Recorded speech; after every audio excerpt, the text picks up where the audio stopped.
Today on Locked On Canadiens, ask your doctor if Jacob Fowler is right for you.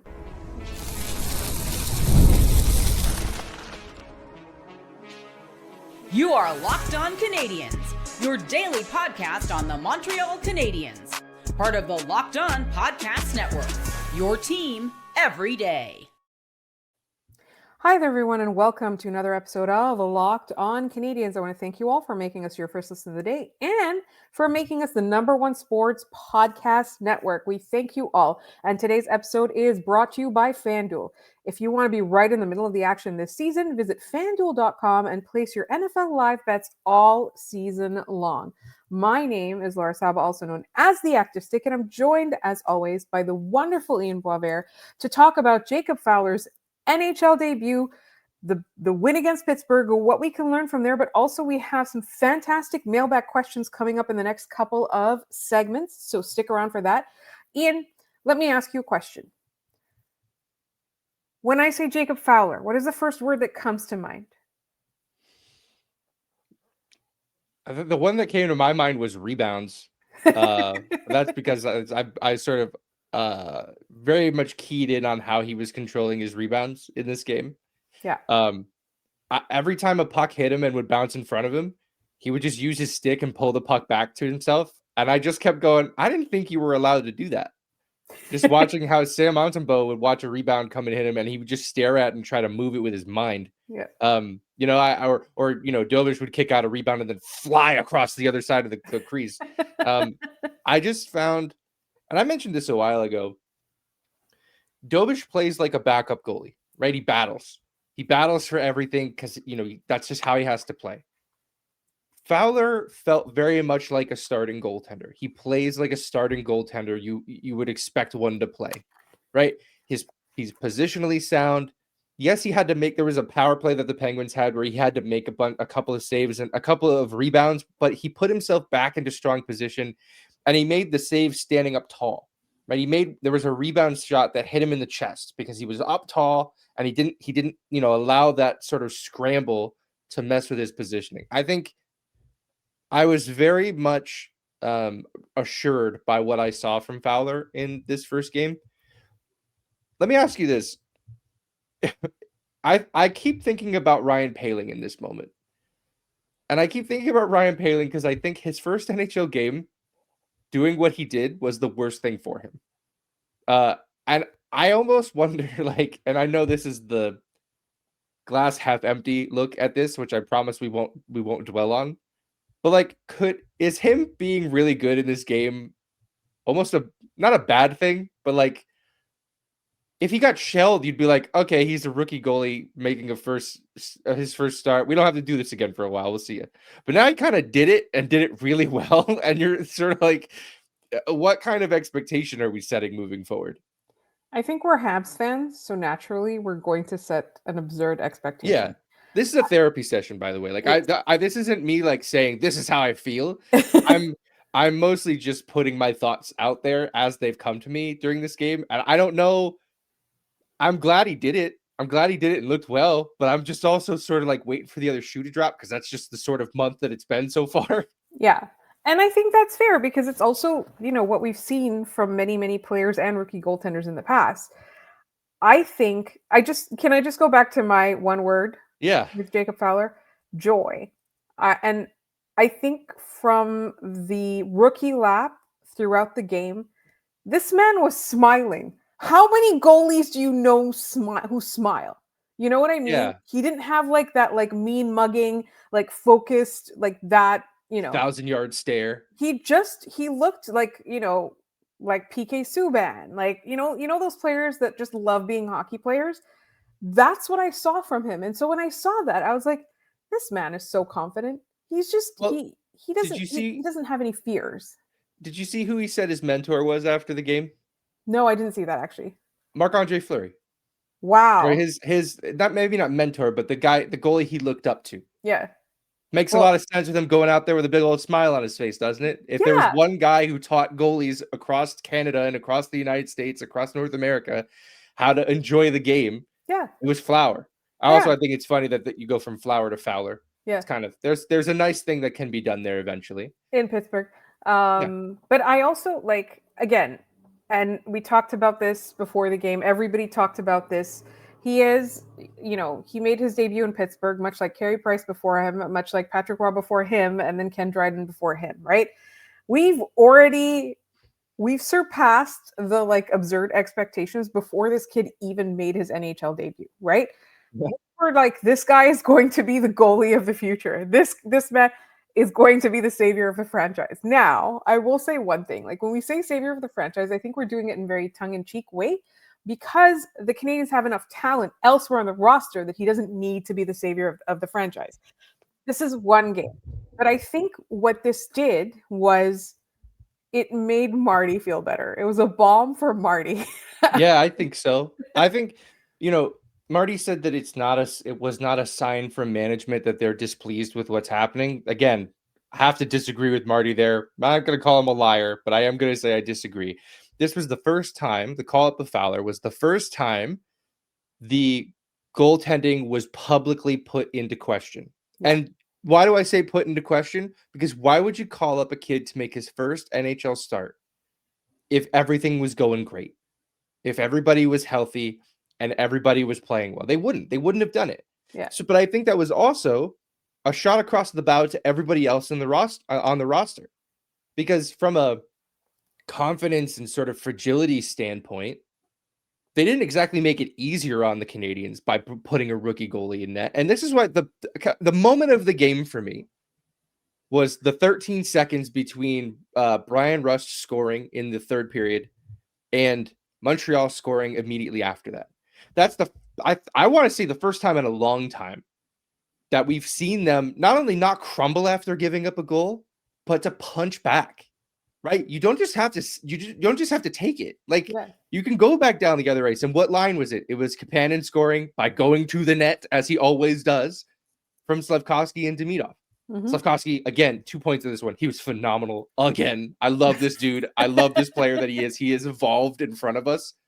But I found that goal to be so important for my psyche, because it could have easily been like, okay, well, that's the turning point, and they come back and they Montreal loses this game. Yeah. And nobody would have batted an eye because that's just what they've done.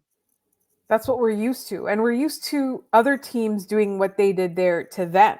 Right? We're used to the Canadiens scoring and then Utah or even the Leafs or whoever just immediately scoring a goal, right? We've seen this before.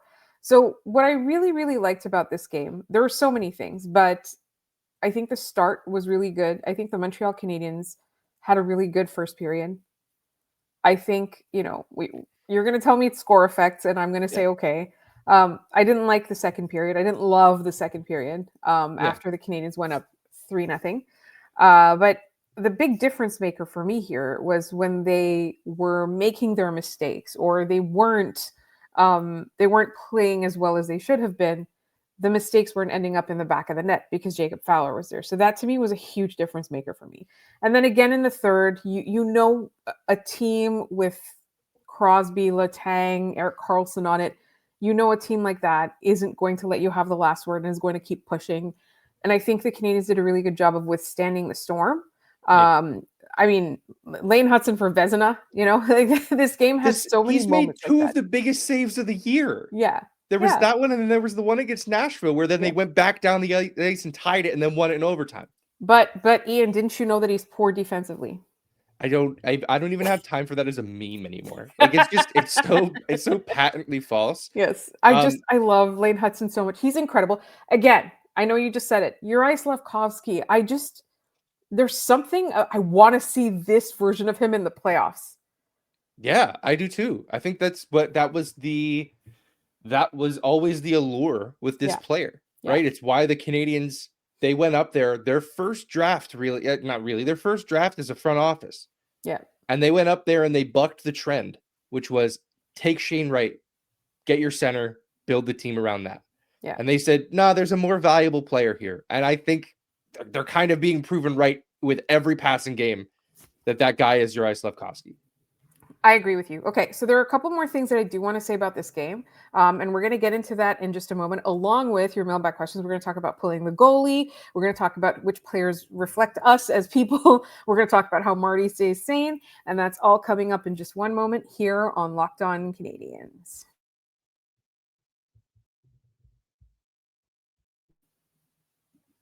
This episode is brought to you by FanDuel. NFL Sundays move fast. One big play, and suddenly everything feels different. That's what makes live betting with FanDuel so exciting. You're not just watching the game, you're reacting to it in real time. With FanDuel, you can place bets as the action unfolds. Every drive, every momentum swing, and every highlight moment. Live betting is best when the game starts to shift. A receiver gets hot, a defense tightens up, or the momentum flips after a turnover. FanDuel lets you jump into the moment.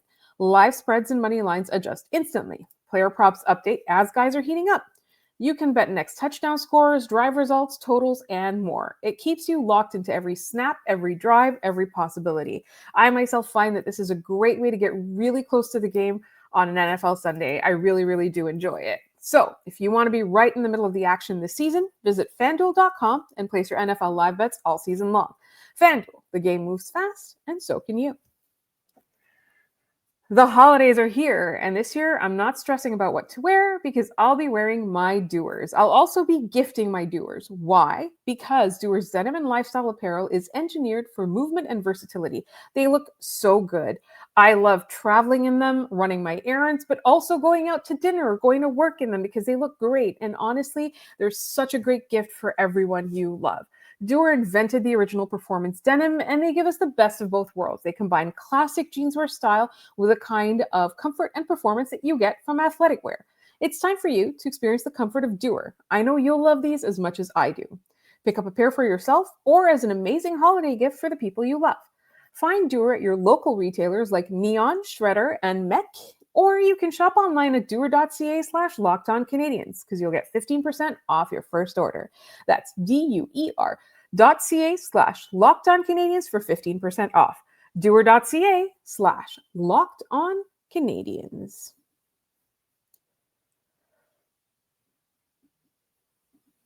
Thank you for making Locked On Canadiens your first listen of the day, and thank you for making Locked On the #1 sports podcast network. You already live your team every day. So now take it up a level and go ad-free. Join the Everydayer Club today and get Locked On Canadiens with no interruptions, members-only Discord access, and more, all for just $5 a month or $50 a year. Go to lockedoncanadiens.simplecast.com.supercast.com or check the link in the show notes to learn more. All right, I did want to say a couple things because Marty made some lineup changes, and I wanted to talk about them a little bit. I think you said it. Either you said it or Scott said it. Zach Bolduc on the top line. Why not switch him out with Texier? Yeah, I really like that idea. Zachary Bolduc is going to be an NHL player and a good one at that. He is approaching Josh Anderson levels of do not put this guy on the top line. It's just not working. And I think what might work is a guy like Texier who can operate a little bit more at a lower speed. I don't even think Bolduc's that fast, but if he's not moving, he's making the wrong play. Like he's just not effective at trying to make a play while stationary and with a guy all over him. Texier is quite good at that. Yeah. He'll try to go through a guy. He'll try to go around a guy. I really like Texier's game. I've done a full 180 on this player since the Canadiens signed him, where now I'm like, this guy might be an option to play on the first line until bodies start coming back. Yeah. I really am a fan of that option. With Bolduc, he's going to be great. I'm not worried about him long term. He's not the option right now for me. Yeah. I really struggle to see what they're getting out of that. Suzuki and Caulfield on their own were excellent against Pittsburgh. I really enjoyed their game. Bolduc didn't add anything. Caulfield, again, phenomenal power play goal. He called bank. Like that was he knew what he was shooting for there. He loves to take that little bank shot, and it worked in this one, which was great. Yeah. So honestly, it's like you said, it's the Josh Anderson level of do not put this guy on the top line. Marty found the thing that makes Josh Anderson special. I think, at some point we're going to find the thing that makes Zachary Bolduc special and nurture it in him, and he's going to be fine. The defense pairings, a little bit of a difference there. A little bit of a shakeup. What are your thoughts? I thought I think it was a way to get Carey going again and feeling a little bit more like he used to. I didn't think he had a spectacular game. I thought he was better. I know a lot of people blame Carey for the Rust goal because he rolled off of Rust late. My problem with that was Bolduc, and I know maybe I'm just dunking on a guy over and over again, but Bolduc, he looks over his shoulder and he sees Crosby standing alone in front of the net and does not go and cover him. Like, even if that play is breaking down and guys are missing their coverages and they're going into different spots, but like, nobody would blame you if you went, that's the best player on the ice and nobody's on him, I'm going to glue myself to him. Nobody would blame you. If somebody else scored, you could go, well, at least I had Crosby covered, right? Like, that was, to me, I was like, you looked over, saw him, and you went, nah, I'm going to leave him there. That, to me, was baffling. I was really confused by that play. But I think the defensive pairings, getting Carey going is important. They need him. Putting him with Matheson, I think, was a good idea. I thought Matheson was spectacular in this game. A magic So Mike good. night. Yes. It was definitely a magic Mike night. The tragic nights are few and far between. Yeah. And I thought Dobson and Hutson were a lot better than I would have thought. I too was worried defensively. about that pairing. Yeah, I was expecting that pairing to be high, like really high event, and it was offensively. Like, they got their looks, but it definitely wasn't, in my opinion, bleeding offensive chances like maybe I would have expected.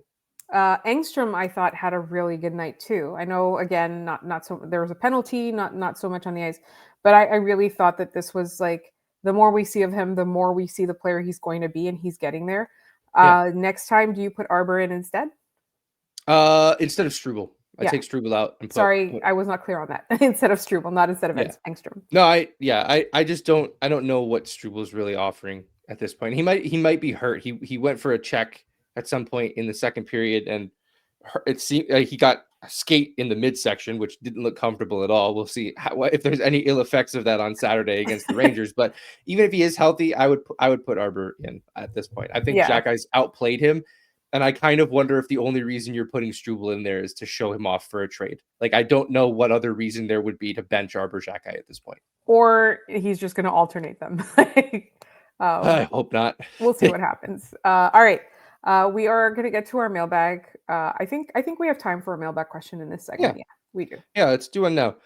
This is from Bruce. Recently, there were 4 games on the same night that got tied while the goalie was pulled. It got me thinking whether there is some data on how often pulling the goalie at the end of the game is successful. Conversely, how often are empty net goals scored? In your opinion, when is the optimal time to pull your goalie? So there's some data from 2020 that shows that pulling your goalie results in a goal for about 15% of the time, which honestly, like that, as far as like numbers that make sense to me, just on like the thought process behind them, 15% of the time scoring on it with an empty net, that tracks to me, right? Like, that feels like the right answer. And also, it is the right thing to do because it's more than 0 times or 0%. Yeah. As far as goals against, I didn't really see that. And I don't know that that's all that important anyway, because it's like, you're going for broke, you're going to lose anyway. You might as well. Like, I have no, like, people are like, oh, we pulled the goalie and we gave up 2. Like, why did we do that? Who cares about goal differential? Like, it's not a big deal. For me, the more interesting part of this is, when is the optimal time to pull the goalie? And I think more often than not, that's a feel question. Like, that is, who do I have out on the ice? Are my top guys rested and ready to go? Ideally, you're looking at a little over 2 minutes. And you are, hopefully getting a stoppage in play or a goal by about a minute left, calling a timeout, resting those guys, drawing up a play, doing it again. Yeah. Now, what I find interesting about this game in Pittsburgh is, who could have really used a timeout towards the end of that game? Probably the Pittsburgh Penguins, but they were too busy burning their timeout to have Owen Beck's first NHL goal pulled back because they needed an extra special long look at an offside. We're going to talk about that at some point. That needs to be abolished. We need to be done with the whole, you can call timeout before you challenge a play. Stop. It's delay a game. Stop doing that. Anyway, for me, about 2 minutes is the optimal time to pull your goalie. I agree with you, but also to me, that 2-minute number just feels right instinctually. But I feel like, remember a couple years ago, there was a meme, and it came up on Blue Sky today, the meme of like Andrei Vasilevsky, and like every picture you saw, his like gear was getting bigger and bigger and bigger. I feel like a few years ago, I think it was in Patrick Roy's like NHL coaching debut, maybe it might have been Patrick Roy, pulled the goalie with like 8 minutes to go or something. Yep. He And would then regularly do it. Yeah. And then it became like a meme, being like, Patrick Roy is going to pull his goalie like 2 minutes into the third period. Patrick Roy is going to pull his goalie in the second period, right? He's just going to keep pulling the goalie. And so Patrick Roy started the game 6-on-5. I honestly, I think it's like, it's instinct, like you say, but it just, that 2-minute mark just feels right. Yeah, because it feels like a power play, right? You can sort of get into the regular rhythm of putting a guy out there and putting guys out there and trying to score a goal. Like but again, I think it's feel. I think it's all situational. You shouldn't force it. You should try to wait for those moments to get to you. And then go from there. Ultimately, if you're a team playing against the Canadiens, though, pull your goalie all the time. Montreal gives up a lot of 6-on-5 goals, a 6-on-4 goal in this game. Yeah. But we're going to get into more mailbag questions in just a moment here on Locked On Canadiens. This episode is brought to you by Monarch. The holidays are amazing, but they can also get overwhelming fast. With travel, gifts, parties, year-end expenses, it's really easy to lose track of your money at this time of year. And that's exactly why Monarch has become such a game changer for me. If you want to keep your finances under control this holiday season, you need to be using Monarch. Rated Wall Street Journal's best budgeting app of 2025, Monarch is the all-in-one personal finance tool that brings your entire financial life together in one clean, simple dashboard. The holiday spending category can become a lifesaver. You can see exactly what's left in your gift and travel budget in real time. You can check your net worth, link all your accounts, and keep track of your contributions before the deadlines, all in minutes. For me, it really changed my life because it helped me keep track of the incidental spending I was doing day to day. You know, we live in little treat culture, and that was really, really going against my financial goals. And Monarch really put it together for me, and it was so easy to see. Don't let financial opportunity slip through the cracks. Use code LOCKEDONNHL at monarch.com in your browser for half off your first year. That's 50% off your first year at monarch.com with code LOCKEDONNHL.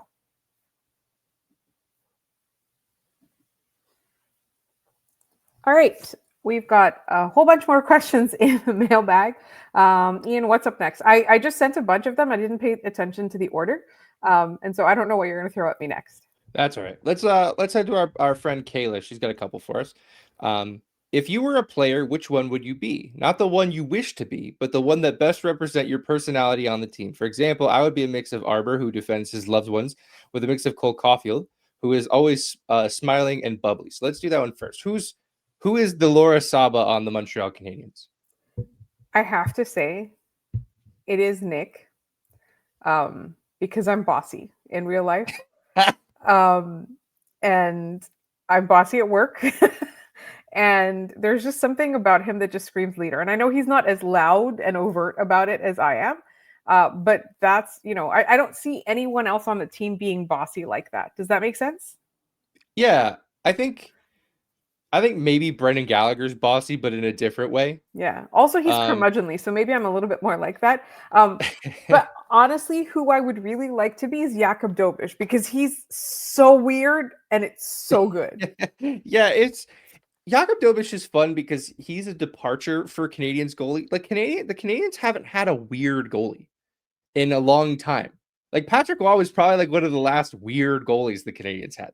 Right? Like they've all been just like kind of normal Canadian or European dudes since then. So it's kind of nice that we get the weird goalie that everybody else ends up having. I don't know. I kind of like to think that personality wise, I'm aligned with like a Jake Evans. Mm-hmm. Just believing in doing the little things right. Yeah. Even if it doesn't amount to much, even if there's not a lot of success at the end of it, just putting in a good, honest day's work and then going home. And he seems like he knows how to read, which is nice. I think that's a nice added benefit to this conversation. Let's do Kayla's second question. Second question is, we are looking for a second line center for a while now, but Kapanen isn't doing that bad of a job and works well with Demidov. Wouldn't a very strong winger make the difference in making that line powerful? I'm not sure that Texier is the solution. Thank you. What are your thoughts on 2C or not 2C? And maybe the or not 2C is what ends up being the answer here. We're seeing it in front of our very own eyes with Juraj Slafkovsky, right? Yeah. When you're that strong of a play driver, when you're that strong of a player, like all of a sudden you're just bringing out the best in Kapanen. and Demidov, but Demidov is also doing the same for you, like the other two guys on the line, right? I do like Kayla's question because I feel like I'm comfortable if they do this. They just, they just need a long-term solution. I'm comfortable if they do this for now, but there's going to be changes. There's going to need to be changes, and at some point, the Canadiens are going to get deep enough in the playoffs that like a real traditional, strong second line center is going to be required. You know? Yeah. For me, like I understand getting a second line center is really important for this team, and it's it's something that I think needs to happen. Is Kapanen not doing the job right now? Kapanen's second on the team in goals. Yeah. He's only trailing Sidney Crosby. He's only trailing Cole Caulfield in goals. Oliver Kapanen played the second most of any forwards tonight. You guys, everyone keeps saying, "Oh, they need a second line center." Okay, what does the second line center? What does the second line center do? Plays on the second line. Kapanen does that. Power play. Kapanen does that. Penalty kill. Kapanen does that. Can play defensively and win faceoffs. Kapanen can do those things. So, like, I'm kind of wondering, like, while eventually maybe there's a need, they find that maybe we need more star power at that position. Like, why not go get a winger, which is going to be cheaper and more abundant right now than trying to pigeonhole yourself into like, well, it's Nazem Kadri or bust. Like, I don't have any appetite for that right now. So I kind of am like, I'm kind of loving what I'm seeing from Kapanen. I know. I absolutely agree with you there. I'm looking at all the teams that have been winning Stanley Cups, right? The teams that are like legitimate threats, and they've got like a 1-2 punch, right? And maybe Kapanen grows into and has that star power eventually. It's just it's not what he came with, and to a certain extent, that's not what Nick Suzuki came with either. We didn't think he was going to turn out like this. No, we didn't. I want to move to Boondoggle's question here because he asked. Marco D'Amico said that Hage has been playing wing most of the season so far, and his face-off percentage is not very good. If he's going to end up a winger, does that change the search for the 2C? How does that make Hage more expendable for a trade? I don't think it makes Hage more expendable for a trade. That's a valuable piece for the Canadiens. I think if anything, it solves the first problem of finding another winger to play in the top six, right? Because then you could put Slafkovsky back on that top line. Yeah. And then like I'm perfectly comfortable riding out this Kapanen thing and just seeing how far he can take us. This is as much as the Canadiens players are still learning, the Canadiens are still learning about their players. Yeah. They're still trying to figure out, okay, who's going to be able to take on what role and when. And Kapanen has done nothing but tell us he can play the second line and he can play in any situation, and he's only getting better. Yeah. Like, is it completely inconceivable that he is the next generation's Thomas Plekanec? I think that's entirely within the realm of possibility for this Philip player. Danault? Sure. Even Philip Danault, I think he's going to have more offensive output than Phil Danault, which is why I went with Plekanec. Like, he had a 70-point season. Yeah. I think that's, especially if he's playing with Demidov, I think that's well within what's possible for this player. So I love this guy. I do too. And I just every night just like, oh, who's someone with a 9 on their sweaters crashing to the front of the net, and it's either Demidov, who gets bowled over a lot of the time, if we're being honest, or Kapanen, who finds himself wide open in front of the net every night. I don't understand how he keeps doing this. He can't keep getting away with this. All right, let's do Mouse of the West here, and then we'll call it a week.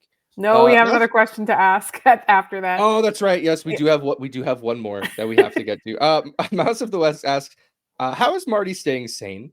What's Marty doing? Some yoga? Like, what's he up to? So Marty is a parent, and I cannot stress enough how much I do not have children. But I feel like Marty has experience being a parent, and I feel like he has experience losing his patience, and he has experience not expressing that outwardly to his children, which most parents do, right? I just think that he's just doing the parent thing of like, I really want to kill these guys, but I'm not going to because I love them. So instead, I'm going to very strongly emphasize to them what they're doing wrong and how to do it right in the practices, but I truly I look at Marty sometimes and I'm like, that is a stressed out mom with 4 kids in the car after a long day of work. They're all fighting in the back and she's turning the car around and there's no ice cream for anyone. Yeah, That's there's how no I ice see it. cream. We have food at home behavior. Like Yes. that's Yeah. what Marty's doing. I That's think what of the puppy quote all the time. Like, do you get mad at a puppy when it pees on the carpet? It's like, no, it's a puppy. That's what it does. I think now Marty's getting tired of cleaning up pee. I think Yeah. he's getting a little tired of cleaning up dog pee. I think that's kind of where he's at. My answer for this is I think he just watches a lot of TED Talks. Yeah. I think he really loves a TED Talk because he kind of talks like he's always in a TED Talk. I think that's what Marty does. All right, our final question for today, Laura, and this is finally given me an opportunity to out you as a television weirdo, Psychopath. because we've been talking about it practically every after we stop recording every episode this week. Jay at 0J on Blue Sky asks, have you watched Heated Rivalry? And my answer is yes. I'm caught up. We'll be watching episode 4 when it releases. Laura, why don't you tell everybody what your grand plan is with this show that everybody is talking about right now? So this is not just Heated Rivalry. Also, real quick before we go any further, this is not a show to watch with your children. Yes, this is a grown-up show. Extremely a show to only watch once you're grown up. But I do this with every show, and this is why I like streaming and not like regular television. Is that I wait until the entire season comes out and then I will watch it. In fact, on occasion, I've waited until the entire show comes out and then started watching it. I don't like waiting for the next episode. Okay. I don't. I like to watch the episode, see the cliffhanger or whatever it is, the reveal, and then immediately go into the next episode. The only cliffhangers I will accept are season ending ones. Okay. Because why would you be a chump and wait? A chump? This is how television was watched for 50 years, Laura. I know, but we don't have to live like that anymore. Anyways. No, some things are worth waiting for. And I think it's fun to interact with the art by thinking about it for a whole week in between episodes. And yearning over the thing that you want to watch. I don't have that kind of brain space. Ian, you are like a smart person. I am not. I need my brain cells, all of them functioning. The only things I will watch in real time are 2 things: hockey games and Dancing with the Stars. And even Dancing with the Stars, I wait until after the hockey game and then I start watching it then. But I will watch it on the same night. But everything else, I wait until the entire season comes out and then I watch it. And I stream it all. I binge it in a weekend, in a few days, whatever it is. And like, what would you have done like in like the Sopranos finale? You're just not watching that season, and then the next day at work, everyone's like, "Man, everyone's talking about it." You're like, I haven't caught up yet. I'm 9 episodes behind." Honestly, like I do tell people sometimes, don't tell me what happened. I'm not caught up yet. And for the most part, they respect it. But the reason I said the chump thing that has a shelf life on it, by the way. You can't do that for a month. That's the problem. You can do that for like a week if you haven't seen the newest Avengers movie or whatever. You can't, like, we're going to deal with this with the Olympics coming up, right? The Olympics, the games are going to be on late. Like, you have like the next day to watch the game. Yeah. And we're not spoiler alerting anything for you. It was a live sporting event. You have to watch it. But I watch sports in real time or around the same time, right? Like if I miss a Saturday night Habs game, I'll watch it on Sunday. I know we're getting way past time, but I just want to say, like, to clarify with the chump thing, because I don't think you guys are chumps. I really don't. It's just that you heard it. Laura hates all of you guys. You heard it on this show first. You too. And so I was telling my sister, I was like, oh, is the last, I can't remember if it was Only Murders in the Building or it was a show that I really love. And my sister and her husband started watching it and I was going to wait until the end of the season. And I was like, okay, are you watching the show? Or sorry, I was like, are you waiting for it to end and we can all watch it together in one weekend? And then she was like, no, my husband and I couldn't wait. And we started watching it like chumps. And now we have to wait for a whole week for another episode. It's not chumps. I'm just saying. And I get it because you know what? The last thing I would say on this is literally the same words were used by 3 unrelated friends who don't even know each other. And they texted me, this show is basically my entire personality at this point. I think I'm excited for the show. I believe all of you when you say it's good. I believe all of you when you say I need to watch it. I'm just going to wait. The season finale comes out on December 26th. I'm going to be on holiday. As soon as I get back, I'll watch the whole thing, Ian. Will that make you happy? Yeah. I'll just say this about heated rivalry. It's fun to point out which actors can't skate. It's fun to be like, that guy he learned to skate yesterday. You know how I know that? That's how I look when I skate. Like I see myself in a lot of these guys. All right. Thank you all for your mailbag questions. It's time to move to trivia so we can get out of here. And thank you, Jay, for allowing us to tear apart the fabric that holds the show together. All right, let's do our trivia questions and call it a week. Yesterday's question: Carey Price made his NHL debut on October 10th, 2007 in Pittsburgh, but he wasn't the only NHL debut that night for the Montreal Canadiens. Which other Habs rookie had his NHL debut overshadowed by one Carey Price? Laura, you were very upset when I revealed the answer to you because you could not think of this player. Who was it? He was a guy that we all thought was like one of the greatest hopes for the Canadiens' future. His name is Kyle Chipchura. Kyle Chipchura, world junior champ, our captain, Kyle Chipchura. Yes, that night, it's easy to see why he was overshadowed by Carey Price in that game. He played 12 minutes and 11 seconds, had 2 shots on goal, went 5 for 13 at the faceoff dot, and those were the only stats of consequence for one Kyle Chipchura. Alexander Christian was the one who got that answer right, so thank you for playing, Alexander. Today's question: Lane Hutson had a 2-point game against the Pittsburgh Penguins. With that, he's the second fastest active defender to get 20 multi-point games. Who is the only active defender to do it faster? So the only active defender to score 20 multi-point games, to do that faster than Lane Hutson. If you have the answer, put it in the comments down below this video. Let us know any way you know how. I'm going to give you a shout out on the next episode of the show. I know the answer to this one, but I'm not going to say it. Kyle Chipchura again. Could you believe it? Poor Kyle Chipchura. Yesterday I thought, I should look up what that guy's up to, but I have no idea. All right. Nah, you don't need to. It is the end of the show. Sorry, we went really long. And for those of you watching on the YouTube, they watched me chug an entire bottle of water. It was the second one. I ate sushi earlier, so just so you know, there's nothing wrong with me. For those of you watching, I'm totally fine. All right. Thank you today for tuning in today to Locked On Canadiens. Next week, we've got more. I think it's another game, another week with a ton of games. We're going to be previewing that. We'll be talking about what happened on the weekend. So make sure you subscribe and follow Locked On Canadiens everywhere so you get all the latest episodes. And also remember, you can find us on social media. We are at Blue Sky, TikTok, and Instagram, all at Locked On Canadiens. You can also find us lockedoncanadiens@gmail.com. Please communicate with us. We love hearing from you. Also, did we make your Spotify Wrapped? Prove it on social media, and you can secure a free month of our brand new Everydayer Club. Just tag our national Locked On Podcast Network account. Again, that's the Locked On Podcast Network account, not us, on any social platform, and we'll drop you a code. Be one of the first to join the Everydayer Club and get your favorite show ad-free and exclusive access to the members-only Discord channel. That's where we'll be. You'll find us. All right. We want to thank you all for listening.